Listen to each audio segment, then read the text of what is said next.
Okay, so we're recording. All right. Okay, Dee. So it's so good to see you, and we've kind of been on for a little bit already, chatting and praying. And so good morning, Women with Vision Living in Victory. I'm coming to you today with this interview with a friend and a mighty woman of God named Dee Johnson. And we're just going to, hi Dee. Yes, let's wave to all of you women with vision living in victory. I guess I should be doing victory. I like it. Victory. That's good. Awesome. And so, I just want us to, just like I prayed, just have a casual conversation.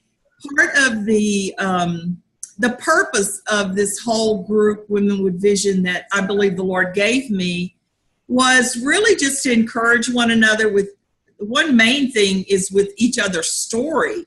And that we all have a story, and it's a great story, and it doesn't mean that we haven't had challenges or even failures or temptations or whatever, but we are overcoming and we are overcomers, and we still have a dream. We still have a vision. We still have an assignment. There's more. And so there are women out there, some of you may be on the top of the mountain. Some of you may be on your way up. There's always another mountain to conquer.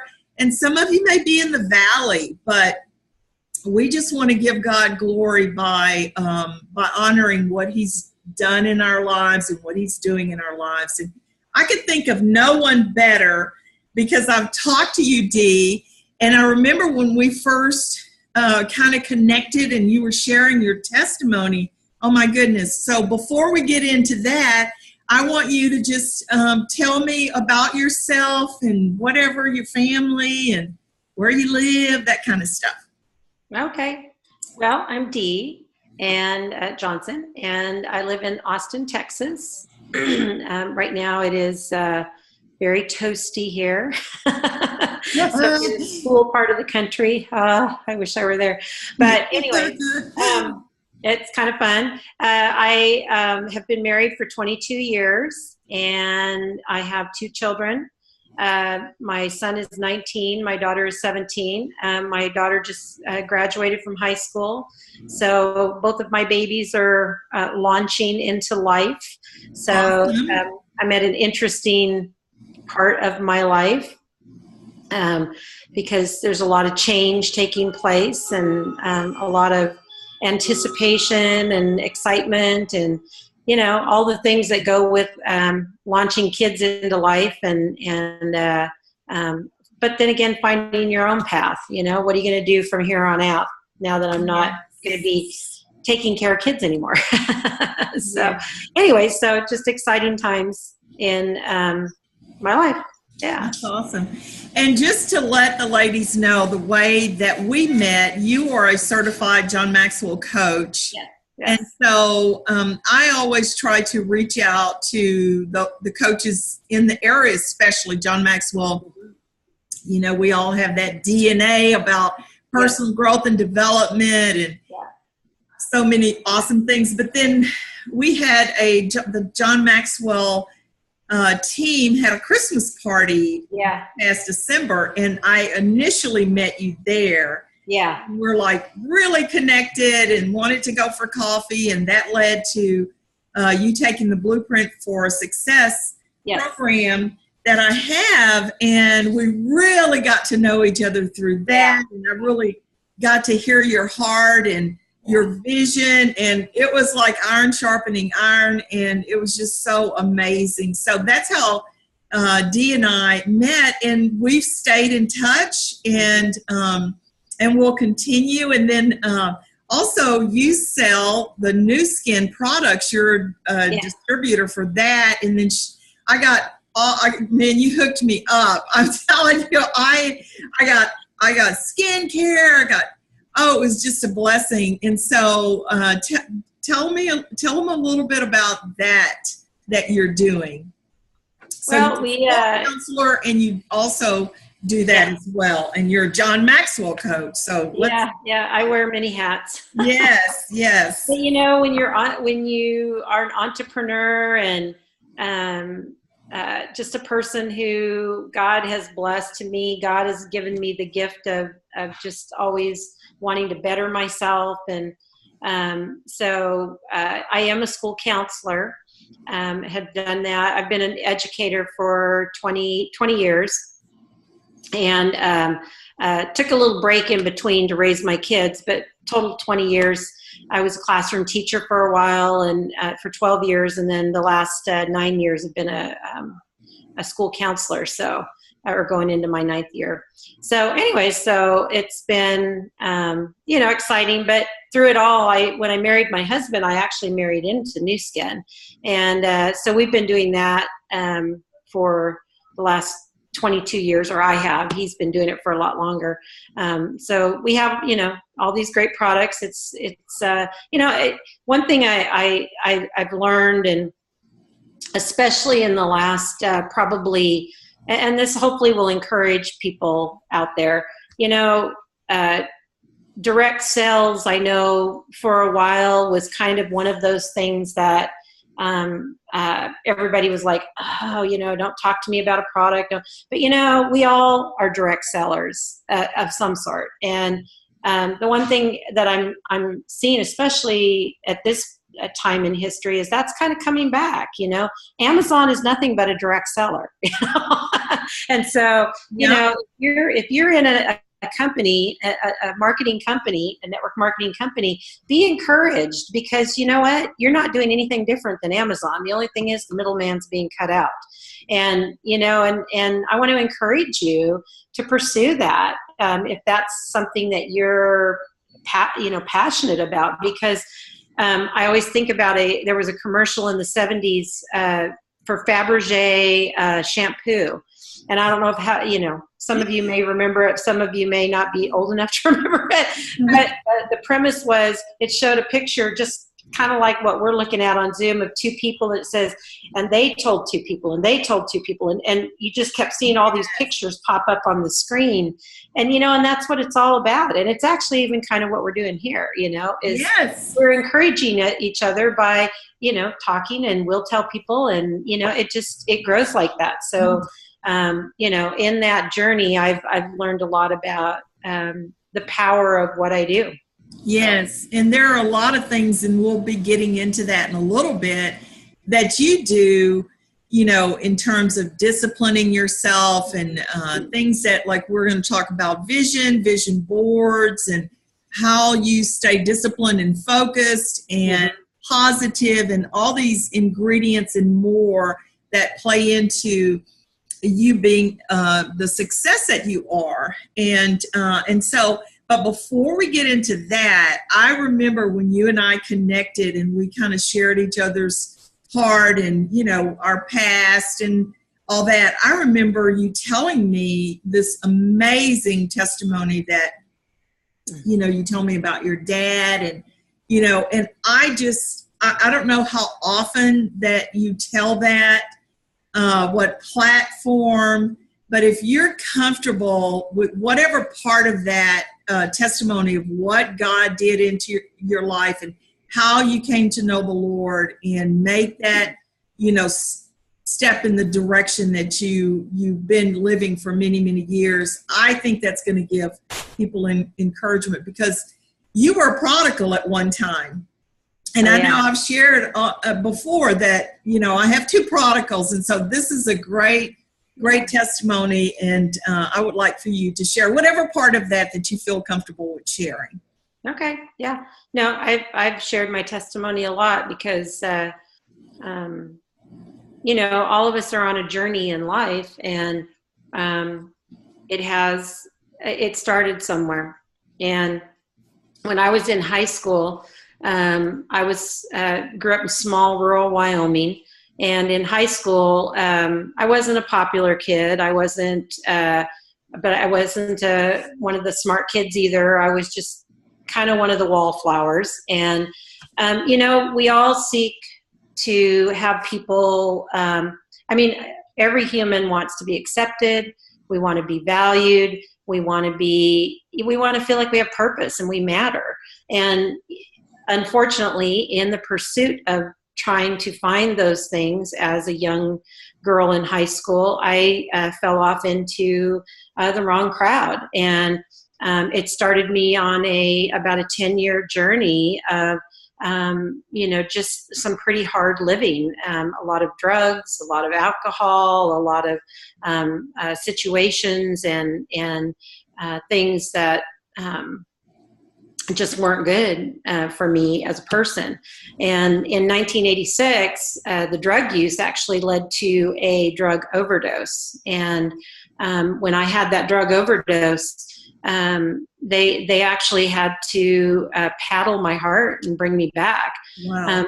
But when I was in that moment, I had always been raised in the church. I grew up in the church, but during that period of time, I had completely rejected it and had walked away from it, just wanted nothing to do with anything religious or anything to do with God.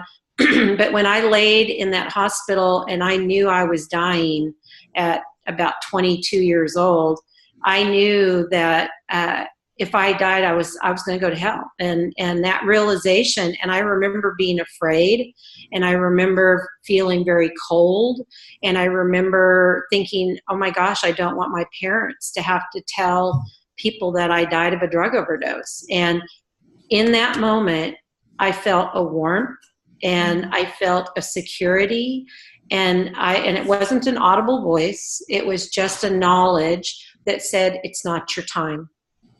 And I survived that drug overdose. And I'd like to say that I had, jumped right up off of there and turned my life around, but no, I didn't. I continued for about the next 6 months, not with the drugs. I did stop the drug use, but still not living the life that God would have me to live. And ended up pregnant, didn't know what to do. The guy didn't want anything to do with me or the baby, was afraid, didn't know where to turn, didn't feel I could tell anybody, so I ended up getting an abortion. It was after the abortion that I hit rock bottom. And God just, it was when I came to the realization that I was at the end of myself. And so I packed up all my stuff and I drove from Austin, Texas to Pueblo, Colorado in the middle of July with no air conditioning, no radio, completely broken. And I do mean completely broken. That night I got a hotel room. I cried the entire night. The next morning I got up and I drove to where my dad, because the only thing I knew to do was to go home. And so my dad was a builder and he was building a house outside of Aspen.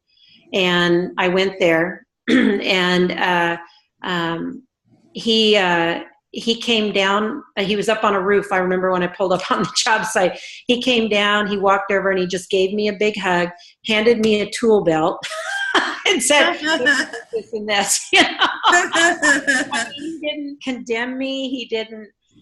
He just showed me that I had value to him and that all those things that I had been seeking were in front of me the whole time. Wow. And, but I had not. And so I spent the next 6 months traveling with him. And he never once preached at me. He never once condemned me. All he did was he loved me, and he lived his life out loud. I would see him reading his Bible. I would see him praying, and he just showed me unconditional love and acceptance. And he used to call me his prodigal daughter, and I felt like the prodigal daughter because I came home and I got the robe and the ring and the banquet, and Awesome. When you told me that your story, and that's just one, but that's a huge part of it. I was just so blessed to hear that. And I know that that's encouraging a lot of people, whether you have unsaved loved ones that you are believing for or not. It's just the power of love, unconditional love, the power of prayer. The prayer of the righteous avails much. So, just the power of God's love. He created you, and he was pursuing you, Yeah, whether you yeah. knew it or And not. I'm glad. Yes, thank God that he pursues us with his unrelenting love. And But can so, I say something about that? I yes. truly believe the reason that he was pursuing me is because I found out later that my mom and dad were on their knees every night praying for my soul. Wow. And especially my dad. My dad prayed and prayed and prayed, bloodied his knees in prayer for me. Mm-hmm. And I know that's why I'm here today, and Yes. why I have the relationship with the Lord. And that period of time turned my life around. And in April of 1987, I gave my life to the Lord, and I've never looked back. Never looked back. So awesome. And Dee, when when we sat down and we had a chat and a conversation, the love of God, the kindness and the gentleness and the grace and the peace of God. And I could just go on and on, but those are really strong things that reside in you, that whether you're not even saying that, but that's like what people that come in contact with you are feeling. They're feeling the love. They're feeling accepted. They're feeling all those things that were given to you that now you're resourced. We're a resource to be a resource. Mm-hmm. And a lot of times, we don't have to preach a gospel, when we get with people and just, in the conversation, in the interaction, those things are being felt and received, and God's using that. So yay for your parents, and yay God, so, well, I know that was, many years ago, and your life turned totally around, and just fast forwarding to today, and you've already mentioned the things that you're doing. The other thing that I really got excited about when we started talking business and visions and all of that, purpose and passion, you were talking, tell me what your vision is, but let's get into this thing about vision boarding, because you just lit up when you started talking about, like you walk in this, you do this. So tell me about that. Tell us about that. Well, my first taste with vision boarding was many, many years ago, because when I was in college, I got involved in a singles group, and I was living in Reno, Nevada at the time. And one night, a bunch of we girls met at a gal's house, and we made vision boards. And so we had magazines, and and we cut up and we kind of categorized them by different areas of our life that we were wanting to create a vision for. And it's funny because I think I even brought that vision board and showed Doris, but everything on there has happened, and almost exactly like I put it on the vision board. And you don't realize the power and the impact of a vision board until you get away from it a little bit, and then you go back and you start looking at it, and you realize, oh my goodness, it's kind of the same as people who write journals, and after a while you go back and you look at what you wrote in that journal. I read a story today. I'm doing a Bible study with my daughter, and it's by Priscilla Shirer, who is Tony Evans' daughter. And she was in the movie The War Room. And she was telling the story about how about 6 months after The War Room came out, and it was such a popular movie and such a hit, she was reading some journals that she had written 8 years prior, because she was looking for something, and she ran across an entry where somebody had told her, I think it was a pastor, had told her that she was going to do some great things related to prayer, and that it would affect a lot of people in regards to prayer, and that he felt compelled to tell her that. And it was in a journal. And vision boards are kind of the same, and this was like 8 years before The War Room had even been produced. And so it's interesting when you do these things, because it sets your mind. when you're focusing on that and you're looking at what's on a vision board, it's feeding your mind to look for things that align you with that vision and that purpose. And so, and it's kind of, it goes back to Think and Grow Rich. There's a great book that was written in the 1937, and I've been doing a lot of things with it. And, he talks about in this book that focus and that, zeroing in on what it is that you really want is so important, because then your mind and all your actions and everything you do aligns with that. So I'm a big vision boarder. I love them and do them, and I update them and I do look at them every single day and keep my mind focused on it. That's so good, especially for those of us that have the tendency to go from one thing to the next, and we get really excited and very passionate about something, and it's probably a good thing, a great thing, but then we get distracted and we lose focus. And I like what you said about having that vision board that you can focus, that you can see, that you can keep it before you, keep it in your mind gate, keep it in your heart, keep, praying over it when you do see it. Yeah. Where do you keep your vision board? Well, long before the war room, I've always had a prayer closet, and I do stickies all over the wall of people I'm praying for. And my vision board's kind of right there as well, because that way I'm looking at it every single day. I love this. This is new. I maybe you told me, but I like this prayer closet. Yeah, I've had that for years. So the other thing that I remember you saying is that you've taught your children about vision boarding and about, well, even before the vision board, I think that just what I want to relay also through you and this conversation is for that women, we do have vision. We have God's DNA. And He is the creator of all. And so there is something He put in us to do and to have and to, to be. We're all seeking, that fuller expression, expansion, as our mentor says. I like the way he puts it. We're all seeking that. That's something in us. It's like we're just not satisfied with status quo. Yeah. We know that we're put on this earth for a purpose. And so we have vision. Some people will tell me, well, I don't have a vision. Well, maybe you don't have the clarity on it.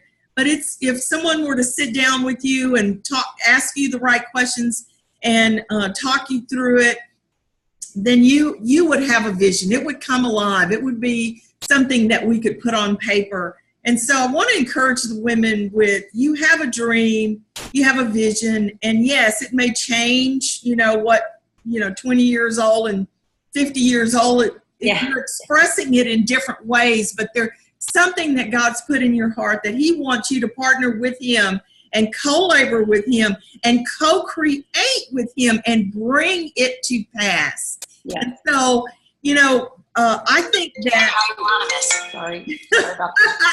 I love the look. You're like, oh man, what's going on? But and while we're being, this is my green drink. I've been kind of sipping on it the whole time that we've been talking here. Yeah. But what is so amazing is that I wasn't taught this stuff when I was growing up. This was like something I got later in life, that as I became a believer myself and got into the Word of God and pursued God and His Word and personal development and growth and all these things, and one thing about me is that, when I go into business, I want, one of my first questions is, what's the vision, Yeah. And a lot of people can't answer that. And so, but back to you, what I wanted to ask you about is, or I wanted you to share about is, number one, you talked to me about how you've taught your children to be visionary, and you also have taught the kids in school. And this is so important at that young, ripe age to be planting seeds of vision. So tell us about that. Well, I work in the elementary ages, and for me, I don't think it's ever too early to start talking about those stuff. So one of the things that I try to focus on with kids is having a growth mindset. I always start the year off with a growth mindset and talking about how important that is, because, if you don't have that growth mindset, it's easy to give up or to make excuses or to blame others, or, it takes you down another path. And so, I talk at length to the kids about a growth mindset, and we even talk about what your brain looks like, what is the makeup of your brain? Why is this so important? And there's a great kids book called The Fantastic Elastic Brain. And it really walks them through, their brain and who's in control of how your brain grows and becomes what it is. You are. And I always, I talk to the kids about that. I talk to them about the power of yet, that, if you can't do something, it's just that you can't do it yet. It's not that you can't do it. It's just you can't do it yet. And, when you start to instill those things in kids, it's so much easier for them to overcome obstacles and hardships, and so, I've spent a lot of time doing that with kids. The older kids are 4th and 5th graders. I actually do vision boarding. At that age, it's a very elementary process. Yes. The boys tend to look at cut out pictures of pretty girls, and cars, they're thinking about the material things, but that's also an opportunity for me to talk to them about that. Yes. Look at what you are cutting out. There's more to life than stuff. Yeah. And talk about that. And when I do career stuff with the kids, that all comes into the conversation, because, because it's kind of in some ways kind of setting that foundation block for their own purpose in life. Is our purpose in life just to gain material things, or is there something bigger that we want to look at? And so, just awesome. Kind of walking them through that process. That's awesome. And, I heard something about the difference between a growth mindset and a fixed mindset, mm-hmm. that they can actually determine that in a young age child by just giving them different exercises to do. Mm-hmm. And the children that had a fixed mindset, when they got to a place in the exercise that they couldn't figure it out, they just gave up.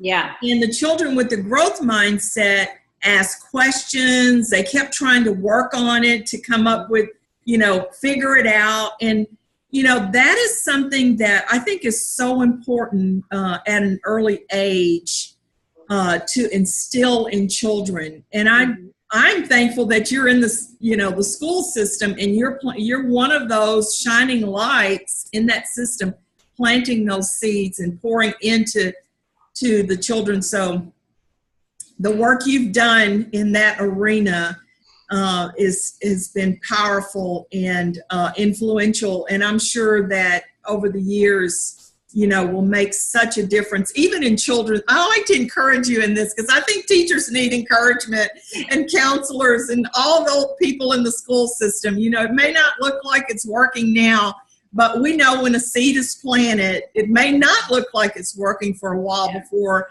it starts to come out of the dirt and grow, and then have a harvest. So thank you for working with the children that God's placed in your care in the school system. Now, you also have instilled this in your children. So just tell me quickly a little bit about that, and their age, and how they're applying this, vision, having a vision, and creating a vision board.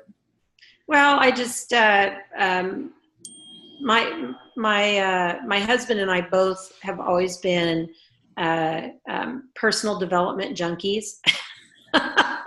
That's why I like you so much.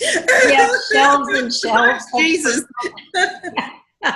we have shelves and shelves of personal development stuff that we've done. Me too. We both felt that it was very important to instill that in our own kids, and so like, for example, my son, he and I actually did a Think and Grow Rich mastermind together, and he's 19.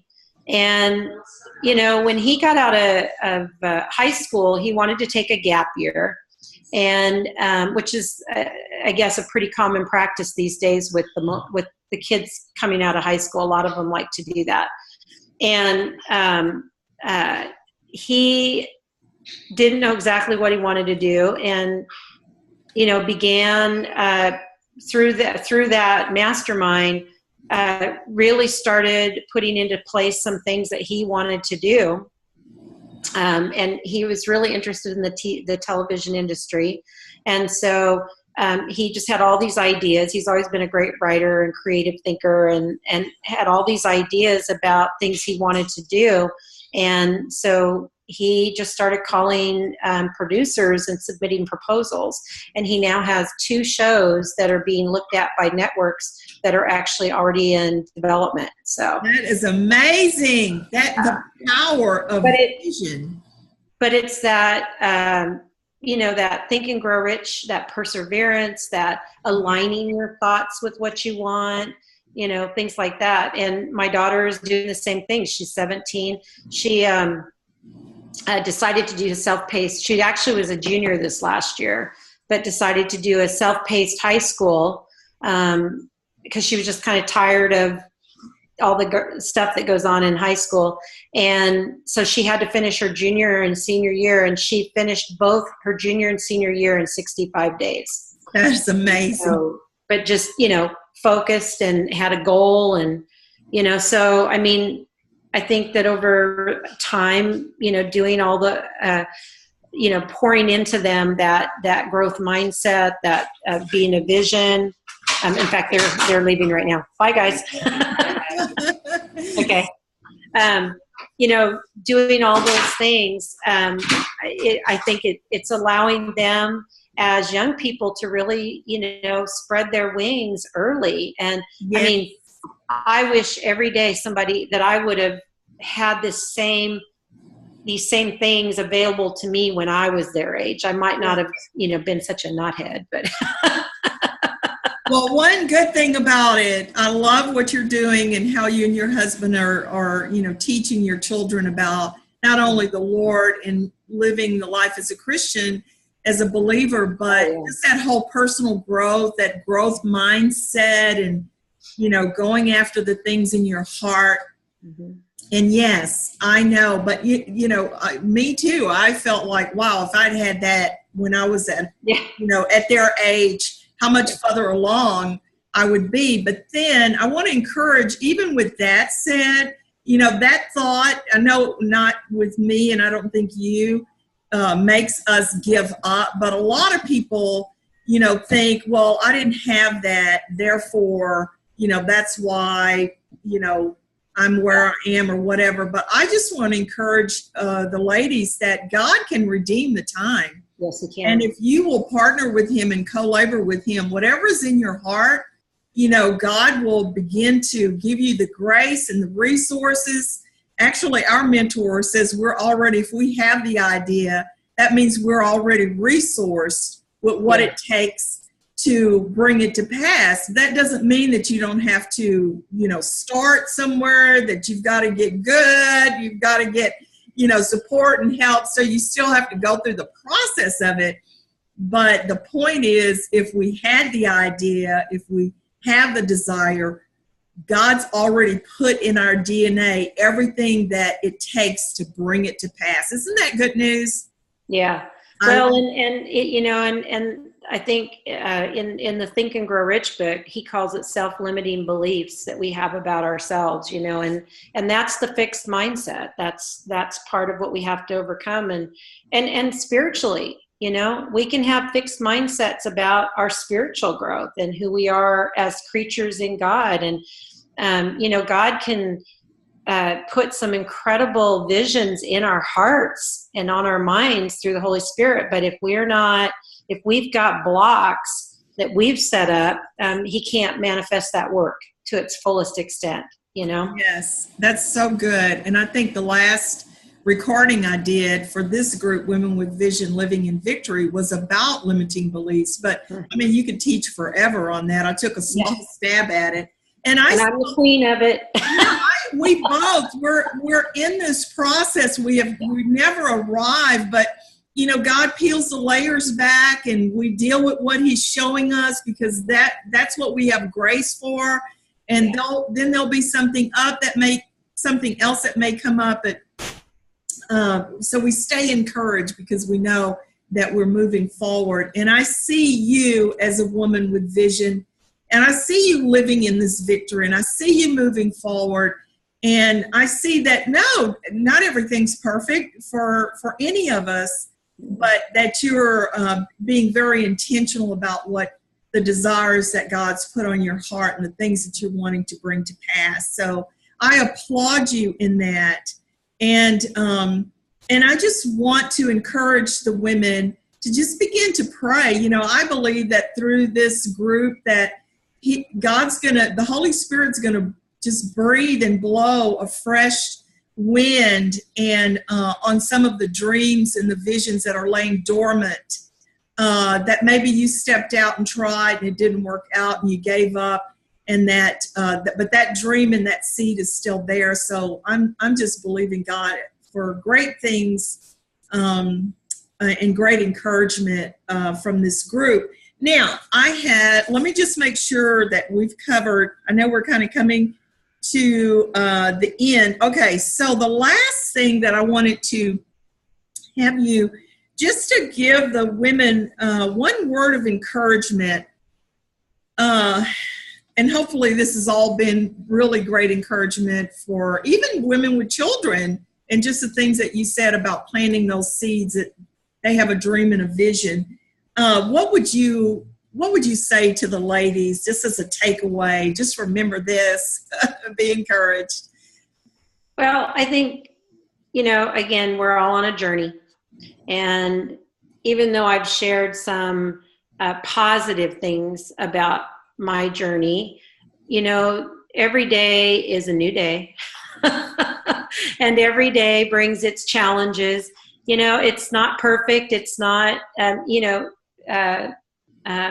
just all the emotions we go through as women, the anxiety, the fears, the frustrations, you know, it's just all part of the journey. And, you know, the things that I cling to in my life that help me on that journey, number one is the Lord Jesus Christ. That's number one. Number two is my prayer life. Number three is I surround myself with people who are like-minded, people who are on that same journey, who are positive about it and trying to accomplish the same things I'm trying to accomplish.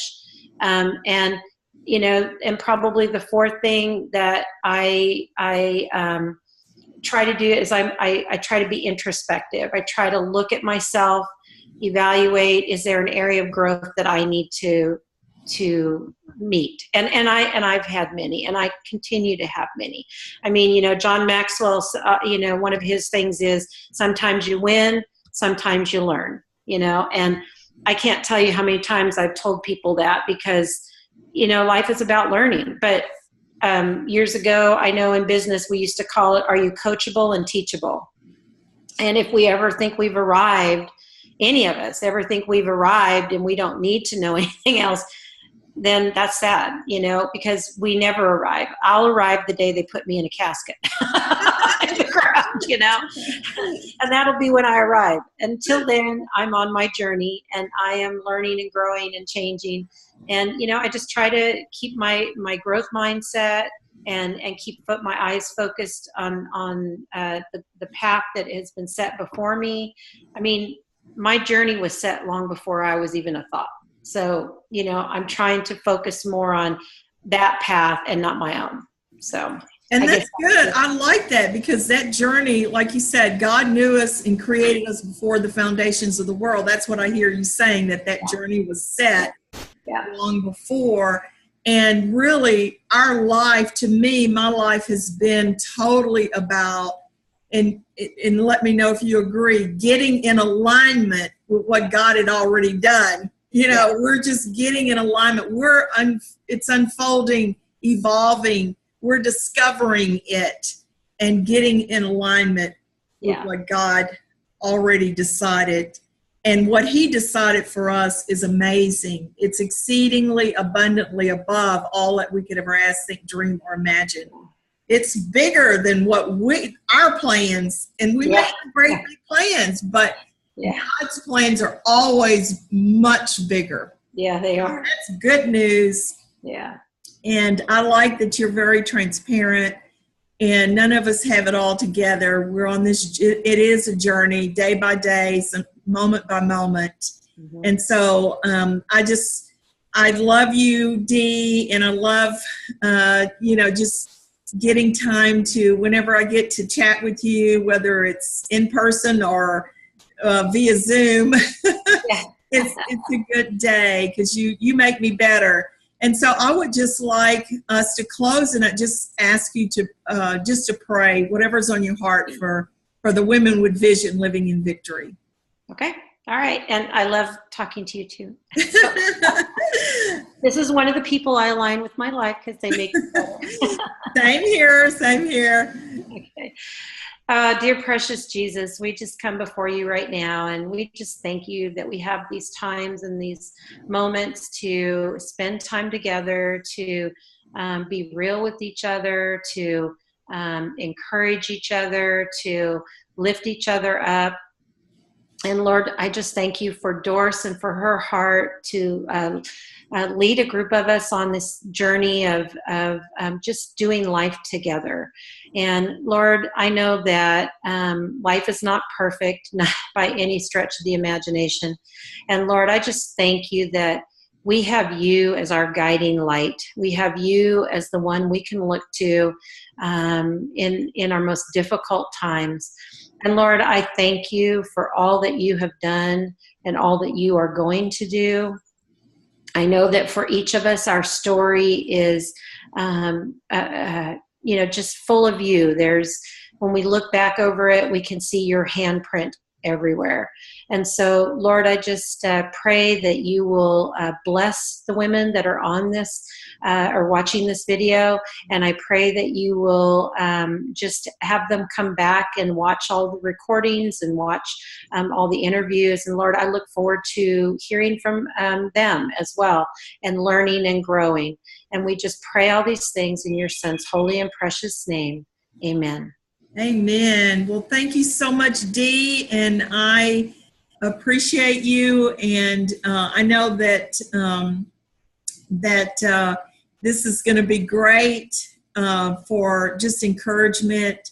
And we have other ladies that we're going to interview and let them share their story. And I want to get you back on sometime in the future as well and kind of give an update. But blessings and have a great weekend. And thank you for giving your time to the Women with Vision today. Well, thank you for having me. And I love you. I love you too. Bye. Bye. Have a great day. Have a great weekend. All right. Bye-bye. Bye.